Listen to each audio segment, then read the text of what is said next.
कि पवन सिंह फैक्टर थे या फैक्टर बनाए गए, किसके इशारे पर बनाए गए, एक जांच का विषय बनता है। हमारे नेता के खिलाफ जो एक विरोधी कैंपेन चला, उसका प्रतिफल हुआ। आप देख सकते हैं कि एनडीए गठबंधन की कितनी करारी हार। यानी एक कुशवाहा को हराने के लिए 3 राजपूत हार गए। हर समाज के लोगों की इच्छा होती है कि हमारे समाज का भी प्रतिनिधित्व करने वाला केंद्र में होना चाहिए। कुशवाहा समाज के लोग जो है नेता मान चुके हैं सम्राट चौधरी को। कहीं ऐसा तो नहीं है कि इसी के चलते जो है आपकी हार हुई? हम लोग अभी सड़क पर हैं, सड़क पर भी आवाज़ बुलंद होती है। जनता की आवाज़ बनकर हम लोग सड़क पर संघर्ष करने के लिए संकल्पित। और कोई अगर इसमें दोषी है तो उस पर कार्रवाई भी होनी चाहिए, क्योंकि आप ही के सरकार में सब हुआ है। हम जान रहे हैं ना, बोल रहे हैं ना कि इसकी जांच।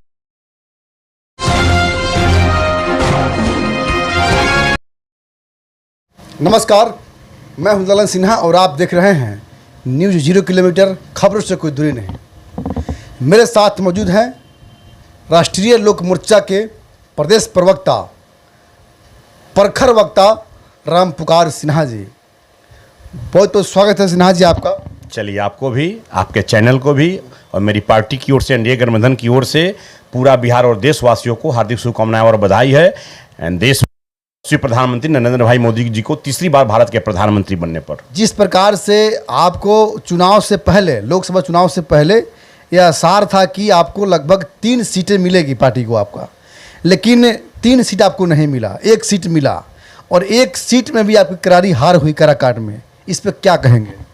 देखिए, इसको हम करारी हार नहीं बोल सकते हैं। हमारे नेता का जितना वोट आया है और जो हम लोगों के साथ है एनडीए गठबंधन के हमारे उम्मीदवार थे आदरणीय उपेंद्र कुशवाहा जी, और वहाँ जो निर्दलीय प्रत्याशी बनकर गए थे, अगर यह सब वोट मिला दिया जाए तो लगभग 6 लाख वोट आती है।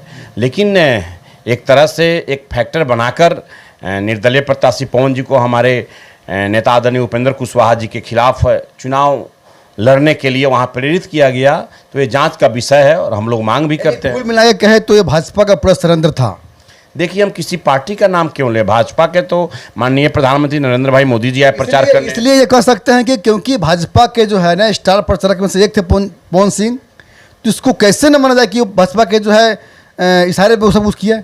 देखिए, आप मीडिया के लोग कुछ बोल सकते हैं, लेकिन हम लोग एनडीए गठबंधन के सहयोगी दल है। राष्ट्रीय लोक मोर्चा हमारी पार्टी एनडीए गठबंधन के सहयोगी दल है और हम मांग करते हैं, हम तो शुरू से ही, हमारे नेता भी मांग कर रहे हैं कि पवन सिंह फैक्टर थे या फैक्टर बनाए गए, किसके इशारे पर बनाए गए, एक जांच का विषय बनता है। और लोकसभा चुनाव का अंतिम चरण में काराकाट लोकसभा चुनाव था और काराकाट लोकसभा चुनाव जो शाहाबाद क्षेत्र के 8 लोकसभा क्षेत्रों में जो काराकाट का चुनाव हुआ, उसमें हमारे नेता के खिलाफ जो एक विरोधी कैंपेन चला, उसका प्रतिफल हुआ। आप देख सकते हैं कि एनडीए गठबंधन की कितनी करारी हार हुई। ये समझने की बात है और इसका हम मांग करते हैं कि इसकी जांच होनी चाहिए कि आखिर कौन सा फैक्टर काम आया कि इस अंतिम चरण में पूरा एनडीए गठबंधन धराशायी हो गया। यानी एक कुशवाहा को हराने के लिए 3 राजपूत हार गए, यही सवाल है ना? यही कहना है आपका ना? नहीं, ये हम तो नहीं बोल सकते हैं ना। हम ये बोल सकते हैं कि एनडीए गठबंधन के उम्मीदवार आदरणीय उपेंद्र कुशवाहा जी काराकाट लोकसभा क्षेत्र में थे और एनडीए गठबंधन के उम्मीदवार को हराने के लिए जिन जिन लोगों ने षड्यंत्र रचा, चाहे जो मनसूबा रहा हो, हम लोग तो वहाँ पूरे युद्ध स्तर पर काम किए, एनडीए गठबंधन के सभी सहयोगियों के साथ बैठक किए, मीटिंग किए। लेकिन चुनाव के दिन जो नज़ारा हम लोगों ने देखा, वो नज़ारा बहुत हम लोग शर्मिंदित है कि भाई एनडीए गठबंधन के तमाम सहयोगी दल अलायंस, हम लोग पूरे दिन रात मेहनत किए, लेकिन बूथ पर कैसे कैसे क्या नज़ारा देखने को मिला।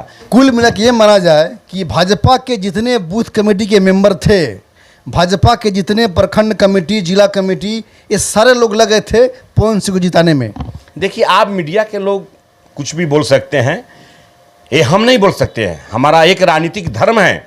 हम लोग एनडीए गठबंधन में तो एक राजनीतिक धर्म के तहत राष्ट्रीय लोक मोर्चा का एक कार्यकर्ता समर्पित है और इसका प्रतिफल रहा कि 40 लोकसभा सीटों पर एनडीए गठबंधन के हम लोग सहयोगी दल होने के नाते राष्ट्रीय लोक मोर्चा का एक कार्यकर्ता हर जगह कार्य किया, हर जगह कार्य किया। लेकिन काराकाट लोकसभा सीट पर चाहे जो फैक्टर पवन सिंह बनाए गए हों, उस फैक्टर का हम निष्पक्ष जांच की मांग करते हैं। जांच कौन करेगा? आपकी सरकार? एनडीए गठबंधन जो कमेटी है, एनडीए गठबंधन है, उसका एक विशेष रूप से शाहाबाद लोक क्षेत्र का अंतिम चरण का जो चुनाव हुआ 8 लोकसभा सीटों पर, और उसमें एनडीए गठबंधन की करारी हार हुई, इसका एक जांच।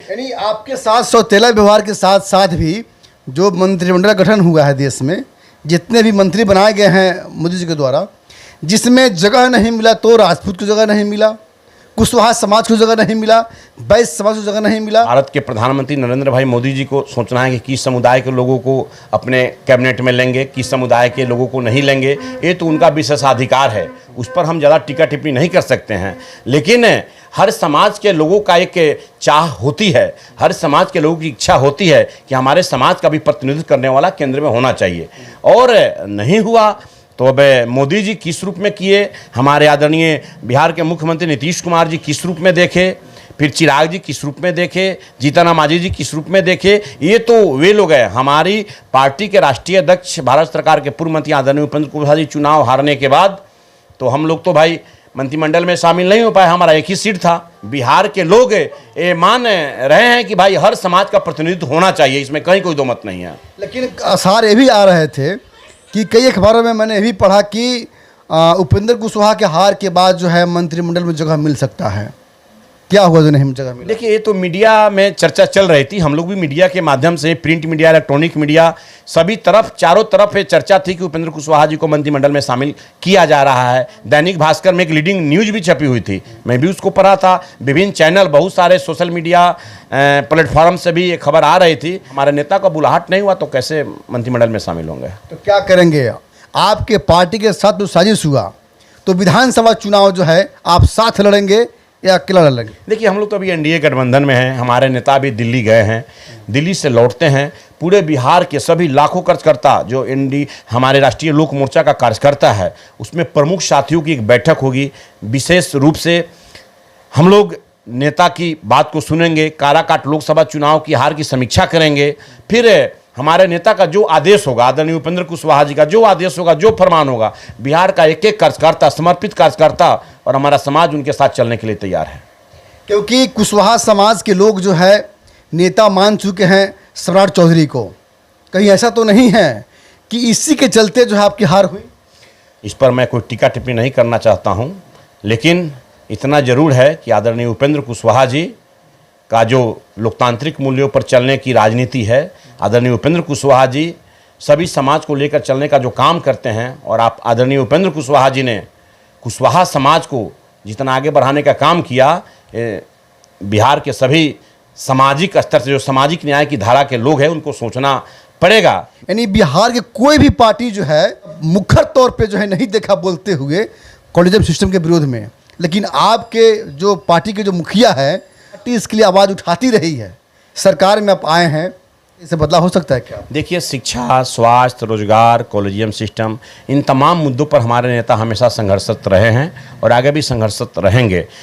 सदन में नहीं पहुंचे, हम लोग अभी सड़क पर हैं, सड़क पर भी आवाज़ बुलंद होती है, जनता की आवाज़ बनकर हम लोग सड़क पर संघर्ष करने के लिए संकल्पित है। मिशन 2025 जो आगामी 1 साल के बाद पूरे बिहार के 243 विधानसभा सीटों पर चुनाव होने वाला है। राष्ट्रीय लोक मोर्चा पूरी मजबूती के साथ अपना मिशन 2025 रखी हुई है कि 2025 में हमारी पार्टी पूरी मजबूती के साथ प्रत्येक पंचायत बूथ स्तर पर हम अपने कार्यकर्ताओं को इतना संगठित करके आगामी 2025 का लक्ष्य रखे हुए हैं। और आदरणीय नेता उपेंद्र कुशवाहा जी का जो आह्वान होगा, जो उनका फैसला होगा, राष्ट्रीय लोक मोर्चा पूरी मजबूती के साथ काम करेगा। इसको मान लिया जाए कि अब जो है उपेंद्र कुशवाहा की पार्टी बिहार के सभी सीटों पर चुनाव लड़ेगी। अभी हम लोग एनडीए गठबंधन में हैं, एनडीए गठबंधन में कैसे किस प्रकार सीट का बंटवारा होता है, कैसे होता है, हमारे नेता आएंगे, बैठेंगे, इन तमाम मुद्दों के बाद कोई डिसीजन होता है। अभी तो हम लोग एनडीए गठबंधन में हैं। सरकार तो बन गई है आपकी, मगर जो है बिहार को विशेष का दर्जा कब मिलेगा? हमारा नेता हमेशा बिहार को विशेष राज्य की दर्जा की मांग करते रहे हैं, आदरणीय उपेंद्र कुशवाहा जी, और उपेंद्र कुशवाहा जी का मांग हमेशा जायज है और हमेशा करते रहेंगे जब तक बिहार को विशेष राज्य का दर्जा नहीं मिले। अच्छा, अभी हाल ही में जो एग्ज़ाम हुए, नीट का एग्ज़ाम, नीट के एग्ज़ाम में बहुत बड़ा जो है स्कैम हुआ। यानी 14 जून को इसका रिजल्ट आने वाला था और 14 जून के बजाय 4 जून को रिजल्ट इसको दे दिया गया, ताकि चुनाव के जीत के जश्न में ये मामला जो है दब जाए। 720 में 720 नंबर यानी 67 छात्र लाए हैं, ऐसा भारतीय इतिहास में कभी नहीं हुआ। देखिए, तो जांच का विषय बनता है और इस पर हमारी सरकार बहुत संवेदनशील है कि आखिर अगर ऐसा हुआ है तो उसकी जांच होनी चाहिए और जांच में जो दोषी होंगे उस पर कार्रवाई होगी। क्योंकि एक विषय गलत होगी तो कम से कम जो 4 नंबर कटेंगे, यानी 720 में 4 नंबर कटेंगे तो 716 आएंगे, लेकिन 717, 18, 19 ये कैसे हो सकता है? यही तो जांच का विषय है ना, इसीलिए तो मैं बोल रहा हूँ कि ये जांच का विषय है और इस पर जांच होनी चाहिए और कोई अगर इसमें दोषी है तो उस पर कार्रवाई भी होनी चाहिए। क्योंकि आप ही के सरकार में सब हुआ है।